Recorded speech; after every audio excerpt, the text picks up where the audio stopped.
الحمد لله الذي أحل الطيبات وحرم الخبائث وأشكره في كل زمان ومكان وأصلي وأسلم على النبي المختار صلى الله عليه وسلم الذي أوضح الآيات البينات الطيبات وفرق بين الطيبات والخبائث والحلال والحرام صدق اللہ العظیم۔ میرے بزرگوں اور میرے عزیز بھائیوں، اللہ تعالیٰ اپنے کلام مجید میں ارشاد فرماتے ہیں وَإِذَا أَرَدْنَا أَن نُهْلِكَ قَرْيَةً أَمَرْنَا مُتْرَفِيهَا فَفَسَقُوا فِيهَا فَحَقَّ عَلَيْهَا الْقَوْلُ فَدَمَّرْنَاهَا تَدْمِيرًا، کہ جب ہم کسی قوم کو، کسی ملک کو، کسی بستی کو، کسی شہر کو تباہ و برباد کرنے کا ارادہ فرماتے ہیں تو ہم اس قوم کے عیاشوں کو یہ حکم دیتے ہیں۔ ظاہر ہے کہ احکام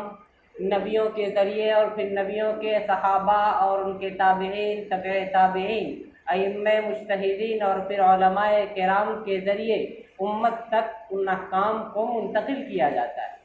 اللہ تعالیٰ فرماتے ہیں امرنا مترفیہا، ہم اس بستی کے عیاشوں کو حکم دیتے ہیں ففسقوا فیہا، کہ پہلی قوموں سے تنبیہ حاصل کرو، پہلی قوموں سے سبق حاصل کرو۔ اللہ تعالیٰ کی طرف سے ان لوگوں کو متنبہ کیا جاتا ہے، لیکن وہ ففسقوا فیہا، فسق و فجور مچاتے ہیں، کسی بات کو مانتے نہیں ہیں، کسی بھی نوٹس کو ایکسیپٹ نہیں کرتے، کسی بھی پیغام کو قبول نہیں کرتے ہیں، تو اللہ تعالیٰ فرماتے ہیں فَدَمَّرْنَاهَا تَدْمِيرًا، کہ پھر ہم ان کی اینٹ سے اینٹ بجا دیا کرتے ہیں، ان کو ہلاک کر دیا کرتے ہیں، ان کو تباہ و برباد کر دیتے ہیں۔ میرے بزرگوں، دجالی فتنے کس کس طرح سے اس کی شکلیں ظاہر ہو رہی ہیں اور دجل اور فریب کا کاروبار کتنے بڑے پیمانے پر کیا جا رہا ہے، اس کی تصویر اگر آپ کو دیکھنی ہے تو پہلے آپ کو یہ دیکھنا ہوگا کہ جن اداروں کے ذریعے آج کی نئی نسل کو تیار کیا جاتا ہے اور جن اداروں کے ذریعے ذہن سازی کی جاتی ہے، جو ادارے کسی بھی قوم اور کسی بستی کے کینر کو تیار کرتے ہیں، جو ادارے کسی بھی نظام کو چلانے والے افراد کو بناتے ہیں، ان سارے اداروں کو یرغمال بنایا جا رہا ہے، ان سارے اداروں کا شکار کر کے اور ایک بہت بڑے مکر کا استعمال کر کے سارے ذہنوں کو تبدیل کیا جا رہا ہے، اور پولیٹیکل سائنس کے عنوان سے مکر و فریب اور رعایا اور قوم ملت کو کس طرح سے دھوکہ دیا جائے اور ان کے ساتھ تلبیس کے مختلف طریقے آزمائے جا رہے ہیں، اور پھر پولیٹیکل سائنس کے عنوان سے ہی کس طرح لوگوں کو دھوکہ دیا جائے، کیسے ان کو کرش کیا جائے، کس طرح سے ان کا استحصال کیا جائے۔ یہ پولیٹیکل سائنس کے یہی عنوان ہے، یہی اس کے موضوع ہیں۔ اور پھر سائنس فیکلٹی سائنس میں خدا کی جگہ نیچر کو رکھا جاتا ہے، مادے کے ہاتھ میں سارے تصرفات سونپ دیے گئے ہیں، پھر اللہ کی الوہیت، اللہ کی ربوبیت اور اللہ تعالیٰ کی مالکیت میں ہر طرح سے اعتراض ہوتے ہیں، ان پر انگلی اٹھائی جاتی ہے اور جن کے ذریعے الحاد کی اور کفر کی پیداوار کی جاتی ہے۔ لا کالج کے اندر قانون کا ایسا تذکرہ کیا جاتا ہے کہ اسلامی قانون کو اس کو مشتبہ ثابت کیا جا سکے، کمزور بتایا جا سکے، اور اللہ تعالیٰ کے قانون پر ڈائریکٹلی حملہ کیا جاتا ہے، براہ راست اس کو موضوع بنایا جاتا ہے۔ کبھی اللہ تعالیٰ کے عطا کردہ قانون طلاق اور کبھی قانون میراث کو موضوع بنایا جاتا ہے، اور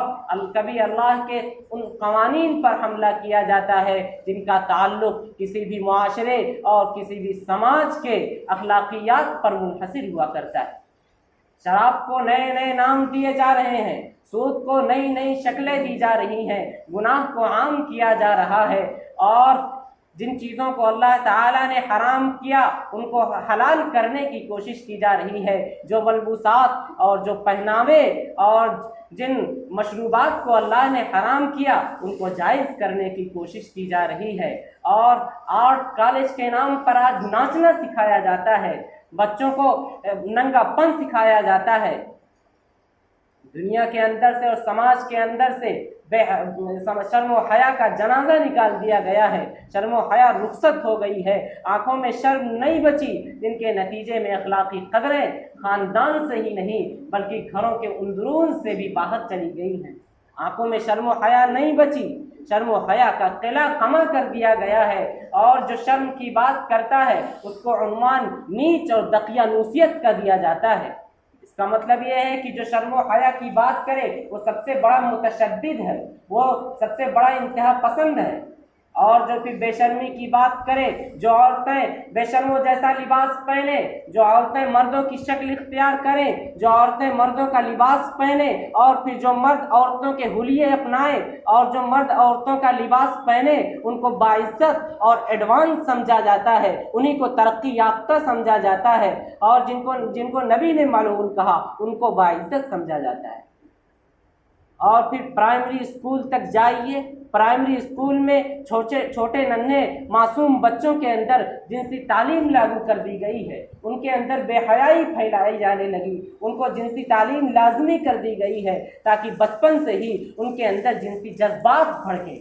مخلوط تعلیم کا انتظام کیا گیا تاکہ مرد و زن بچپن سے ہی ایسا اختلاط اور ایسا میل ملاپ اختیار کریں جن کے نتیجے میں نہ نسب باقی رہے، نہ خاندان باقی رہے، نہ کسی طرح کا کوئی احترام باقی رہے، اور سارے کے سارے لوگ کتوں اور گدھوں کی شکل اختیار کر لیں،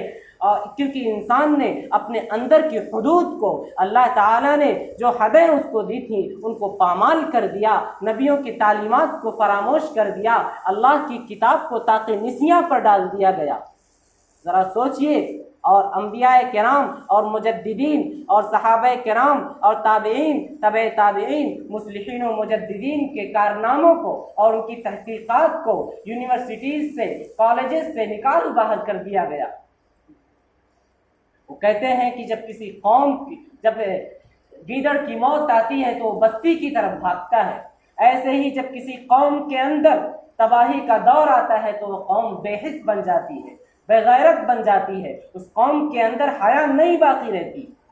اپنی شادی ہو رہی ہے، شادیوں میں کتنی بے حیائیاں ہو رہی ہیں، ولیمہ کر رہے ہیں، اچھی بات ہے، اولم ولو بشات، حدیث میں آیا ہے ولیمہ کرو، لیکن ولیمہ کر رہے ہیں تو اب ناک بچانے کے لیے سود لے کر، رشوت لے کر، حرام کی کمائی سے ولیمہ کر رہے ہیں۔ یہ نہیں بتانا مقصود ہے، اصل بات یہ ہے کہ ولیمے میں پہلے یہ کیا کہ کرسی پر بیٹھ کر کھائیں گے، علماء نے کہا، مفتیوں نے کہا چلو ٹھیک ہے، جائز ہے، سنت کے خلاف تو ہے لیکن جائز ہے۔ اس قوم کے لوگوں نے کرسی پر بیٹھ کے کھانا شروع کیا، ہم دیکھتے رہے، نکاح بھی پڑھاتے رہے، ان محفلوں میں جاتے بھی رہے، لیکن یاد رکھو ہمارے اسلاف نے، ہمارے بزرگوں نے، ہمارے بڑوں نے اس وقت ہی پہلے ہی اس خطرے کا اظہار کر دیا تھا، اس امت کے دماغ کی کجی سمجھ کے کہا تھا کہ یہ امت کبھی ایک کروٹ پر رہنے والی نہیں ہے۔ لو کان لابن آدم وادیا من ذهب ان یکون له وادیان، نہ مال سے پیٹ بھرتا ہے نہ خواہشات سے پیٹ بھرتا ہے، نتیجہ یہ نکلا آج تک کچھ دنوں تک کرسی پر بیٹھ کر کھائے، اس کے بعد آج نبی کے امتی کی شادی ہے، نبی کے غلام کی شادی ہے، اور کھانا اسٹینڈنگ جانوروں، کتوں، گدھوں کی طرح کھانا کھا رہے ہیں کھڑے کھڑے، اتنی بھی شرم نہیں باقی۔ صحابہ کرام کے دور کو یاد کیجئے، ان کی تعلیمات سے